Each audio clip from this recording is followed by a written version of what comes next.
여러분, 이런 말이 있다고 해요. 어떤 말이 있냐면, 밥을 거하게 먹은 사람은 뭐가 나오고요? 배가 나오고, 오랜만에 목욕을 한 사람은 얼굴에 광채의 빛이 납니다. 통장에 월급이 들어온 사람은 얼굴에 어때요? 웃음꽃이 만연합니다. 그러나 마음에 근심이 가득한 사람은 얼굴에 슬픔의 그림자가 드리워져 있습니다. 여러분, 어떻게 보면 세상의 모든 일은요, 그 일에 대한 특징이 다 존재한다라고 이야기할 수가 있습니다. 그 사람의 상황과 환경이 얼굴 가운데 다 드러난다라는 것이죠. 그렇다면 복음을 받은 자들, 복음이 마음 가운데 있는 자들은 과연 어떠한 모습이 드러나겠습니까? 갈라디아서 1장 후반부에 보면 바울이 받은 복음의 특징에 대해서 설명하는 동시에 복음을 받은 자로서의 특징을 이야기하고 있습니다. 과연 우리 속에 복음의 그 특징이 나타나고 있는지를 돌아보시고 여러분들이 올바른 삶을 살아가시기를 간절히 축원합니다. 11절부터 17절에 보면 바울이 받은 복음의 특징과 어떻게 바울이 이방인의 사도가 되었는지를 설명하고 있습니다. 18절과 24절에는요, 제1차 예루살렘 방문을 기록하고 있는데 여기서도 게바와 야고보와의 짧은 만남만이 있었다고 기록하고 있습니다. 그렇다면 이 바울이 전한 모든 것 가운데 바울이 이야기하는 그 복음과 복음을 받은 사람의 특징에 대해서 우리가 한번 살펴보기를 원하는데요. 바울이 전한 복음은 누구에게서 받은 것일까요? 바울은 누구에게 복음을 배웠기에 사람들에게 복음을 전할 수 있는 자격이 생겼을까요? 11절과 12절에 말하고 있어요. 형제들아, 내가 너희에게 알게 하노니 내가 전한 복음은 사람의 뜻을 따라 된 것이 아니다. 그리고 12절에 내가 사람에게서 받은 것도 아니고 배운 것도 아니요 오직 예수 그리스도의 계시로 말미암은 것이다 라고 말하고 있습니다. 바울이 전한 복음은요, 사람에게서 배운 것도 아니었습니다. 사람에게 받은 것도 아니었고 오로지 예수 그리스도의 계시로 말미암은 것이다 라고 분명히 말하고 있습니다. 우리도 하나님께 귀하게 쓰임받기를 원하신다면, 하나님께서 맡겨주신 그 일들을 잘 감당하기를 원한다면 많이 배운다고, 많이 전해들었다고 쓰임받는 것이 아니라 오직 예수 그리스도 앞에서 주님의 그 이끄심대로, 주님께서 말씀하신 대로 순종할 때에 우리는 그 일들을 온전히 감당할 수 있게 된다라는 것을 기억하시기를 바랍니다. 그러면서 바울은 계속해서 갈라디아 교인들에게 말하고 있어요. 내가 전한 복음은 사람이 아니다. 예수님을 통해서 받은 것이다 라고 3번이나 계속해서 반복하고 강조해서 이야기하고 있습니다. 17절 말씀에 보면 또 나보다 먼저 사도된 자들을 만나려고 예루살렘으로 가지 아니하였다라고 말하고 있고요. 아라비아로 갔다가 다시 다메섹으로 돌아갔노라. 18절에 그 후 3년 만에 내가 게바를 방문하려고 예루살렘에 올라가서 그와 함께 15일을 머무는 동안이라고 말하고 있어요. 바울은요, 사도를 만나는 자리 가운데 있지 않았다라고 분명히 말하고 있습니다. 그리고 아라비아에서 3년을 보내면서 누구에게 직접 훈련을 받았다라고 이야기해요. 예수님에게 직접 훈련을 받았다라고 말하고 있습니다. 18절과 21절 사이에 보면 바울은 3년 뒤에 예루살렘에서 게바와 야고보를 며칠 동안 만나게 되어 15일 동안 만나게 됩니다. 15일이라는 짧은 시간 동안 만났기에 바울이 하나님에 대해서, 복음에 대해서 배울 시간은 없었겠죠. 그래서 바울은 이야기하는 거예요. 나는 사도들에게 만나서 배우려고 간 적도 없고 15일 동안 게바와 야고보를 만났음에도 불구하고 그들에게 복음을 배운 적이 없다. 단 나는 3년 동안 예수님과 함께하며 예수님에게 모든 것을 배웠다라고 자신의 사도성을 분명하게 그들에게 말하고 있습니다. 마지막 세 번째 강조된 부분을 보면 22절과 24절에 바울은 15일을 만나고 다른 지방으로 갔다라고 말하고 있어요. 그러나 교회는 어때요? 바울의 얼굴을 모르고 있습니다. 분명히 바울이 교회 안에서 15일 동안 많은 사람들과 배웠다면 많은 사람들이 바울의 얼굴을 알았을 겁니다. 그러나 누구도 바울의 얼굴을 알지 못했죠. 그러므로 바울이 전한 복음은 사람에게서 받은 것이 아니다라는 것이 명확하게 드러나는 것입니다. 그들은 다만 전에 박해하던 바울이 이제는 예수님을 믿음으로 말미암아 전하는 그 복음을 인정하지 못할 수도 있었지만 그럼에도 불구하고 하나님을 온전히 신뢰하여 그 바울의 복음을 인정하고 하나님께 영광을 돌리는 모습을 살펴볼 수가 있습니다. 우리도 바울이 했던 것처럼 예수 그리스도께서 주신 그 말씀대로 온전히 살아감으로 말미암아 여러분들의 삶 가운데 체험신앙이 많이 넘쳐나시기를 간절히 바랍니다. 바울이요, 사람들에게 복음을 명확하게 얘기할 수 있었던 이유가 뭐냐면 체험이 있었거든요.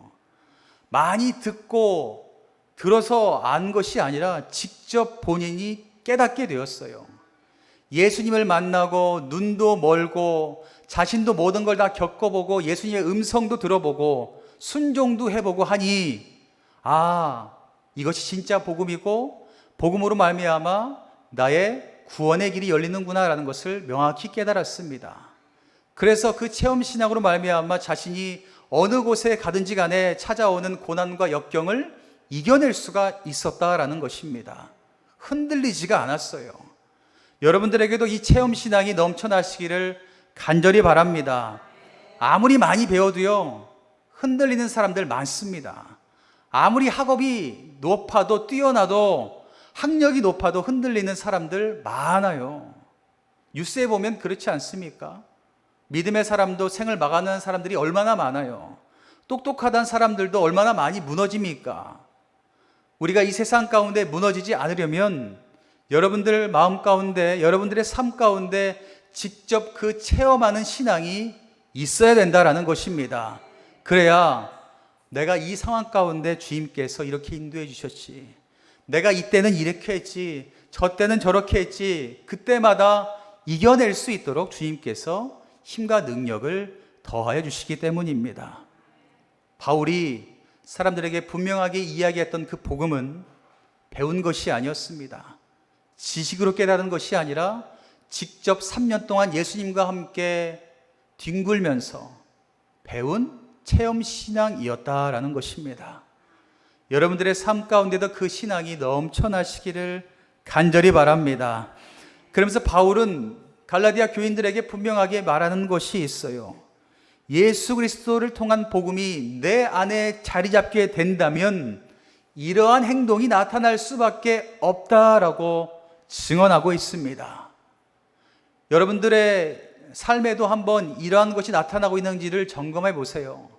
점검해 보고 고치고 올바른 방향 가운데 나아간다면 여러분들도 주님께서 원하는 그 복음에 붙잡힌 삶을 살아갈 수 있게 된다는 겁니다. 바울이 이야기하는 복음에 붙잡힌 자의 첫 번째 특징이 뭐냐면 자신의 과거의 삶을 돌아보게 된다라는 것입니다.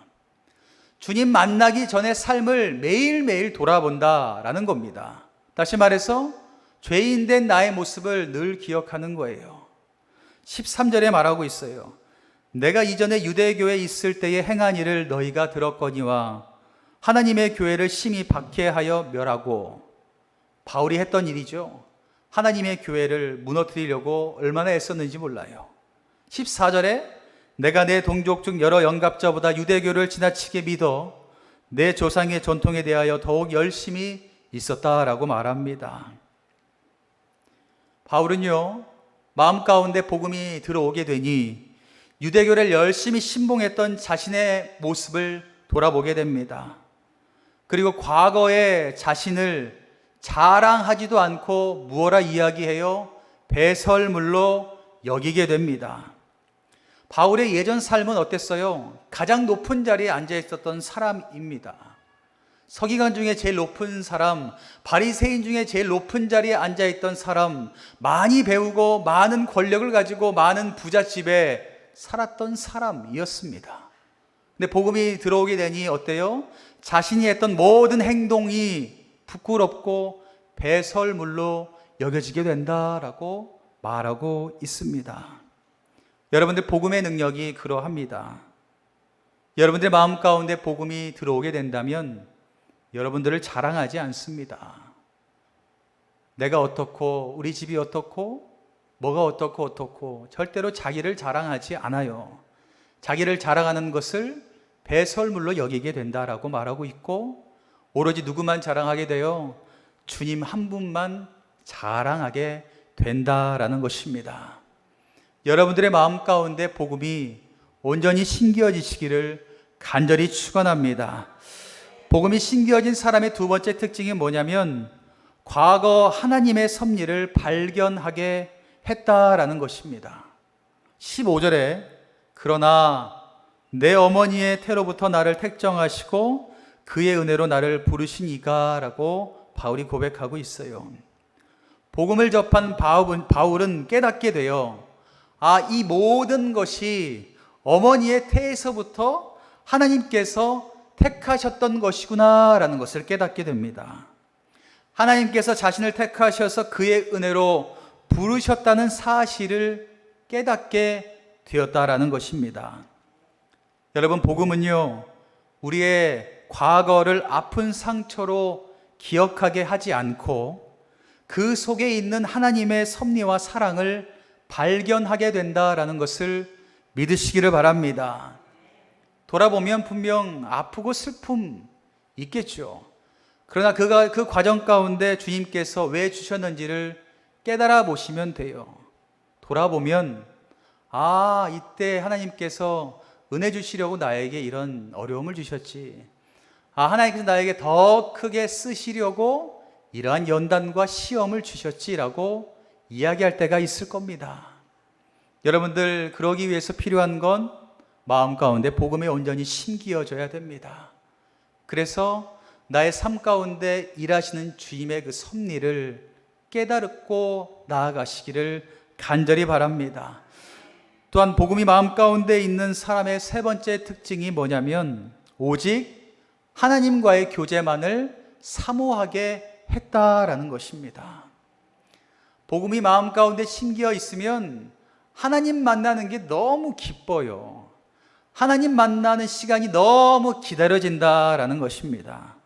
16절의 말씀에 그의 아들을 이방에 전하기 위하여 그를 내 속에 나타내시기를 기뻐하셨을 때에 내가 곧 혈육과 의논하지 아니하고 17절 또 나보다 먼저 사도된 자들을 만나려고 예루살렘으로 가지 아니하고 아라비아로 갔다가 다시 다메섹으로 돌아갔노라 라고 말하고 있어요.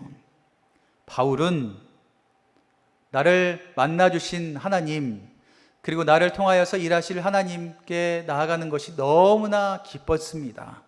그래서 어때요?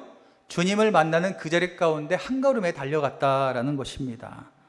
다메섹에서 예수님을 만나고 난 이후에 3년 동안 아라비아 사막에서 주님과 깊은 교제와 사귐의 시간을 가졌습니다.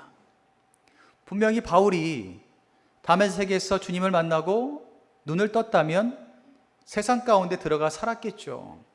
세상 그 어두웠던 게 밝아졌으니 얼마나 기뻤겠어요. 그러나 눈이 뜬 그 순간 바울은요, 하나님 만나는 것을 너무 기다리게 되었고 예수님과 교제하는 것을 너무 사모한 나머지 주님께 한 걸음에 달려갔다라는 것입니다. 그리고 시간 가는지 모르고 그 사막에서, 사막 아시죠? 아무것도 의지할 것 없는 허와 벌판 같은 아무것도 없는 그곳에서 주님만 바라볼 수밖에 없는 환경 가운데 거하면서도 바울은 기뻤다라고 말하고 있습니다. 여러분들의 삶에 주님 만나는 것이 과연 얼마나 기쁘세요? 주님 만나러 나오는 것을 사모하십니까? 주님 만나러 나오는 것을 기뻐하며 나아가고 있으세요? 여러분들 주님 만나러 갈 때에 주변 환경 아무것도 바라보지 마시고 주님만 바라보시고 주님과 얼굴 마주치고 대화하는 여러분 되시기를 간절히 바랍니다. 매일매일 기다려지면 얼마나 좋겠어요. 여러분들 연애 다 해보셨잖아요. 연애하면 어때요?